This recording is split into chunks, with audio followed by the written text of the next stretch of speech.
आज हम भारत के आकार और स्थिति का अगला भाग देखेंगे, भाग 2। पिछले क्लास में हम लोग भाग 1 देखे थे। आज हम देखेंगे भारत तथा कर्क रेखा, भारत तथा विश्व, भारत का व्यापार, भारत के पड़ोसी देश के बारे में विस्तृत रूप से चर्चा करेंगे। जैसे कि पिछले भाग में हमने पढ़ा था, कर्क रेखा भारत के बीचों बीच होकर गुजरती है। भूमध्य रेखा के उत्तरी भाग को उत्तरी गोलार्ध तथा दक्षिणी भाग को दक्षिणी गोलार्ध कहते हैं। यह कर्क रेखा भूमध्य रेखा के उत्तरी भाग में है, जो भारत को 2 बराबर भागों में बांटती है। कर्क रेखा भारत के 8 राज्यों से होकर जाती है: गुजरात, राजस्थान, मध्य प्रदेश, छत्तीसगढ़, झारखंड, पश्चिम बंगाल, त्रिपुरा और मिजोरम।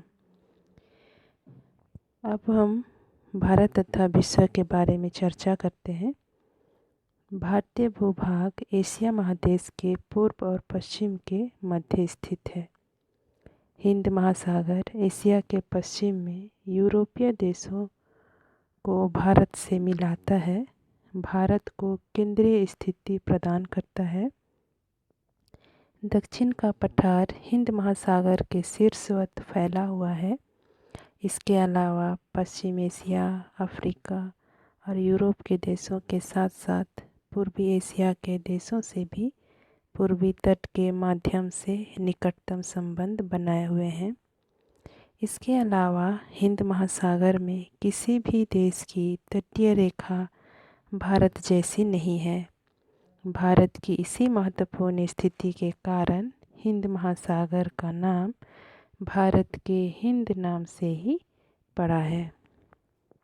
भारत के विश्व के देशों के साथ संपर्क युगों पुराना है।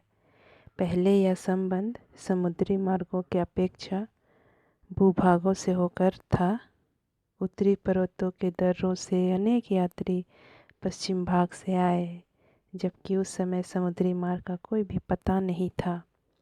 बाद में धीरे धीरे समुद्री मार्गों का पता चला। प्राचीन समय से ही इन मार्गों से विचारों और वस्तुओं का आदान प्रदान हुआ।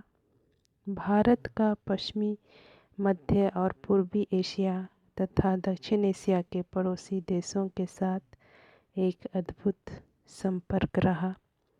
इस प्रकार उपनिषदों के विचार, रामायण तथा पंचतंत्र की कहानियाँ संकलन विभिन्न भाग से भारत तक पहुँची और साथ ही साथ भारतीय अंक और दशमलव प्रणाली का भी यहाँ से दूसरे देशों की ओर प्रचार हुआ।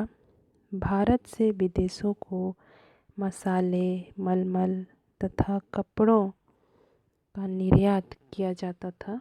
उस समय यूनानी स्थापत्य कला और पश्चिमी देशों की वास्तुकला का भारत पर भी गहरा प्रभाव पड़ा था। भारत का दक्षिणी एशिया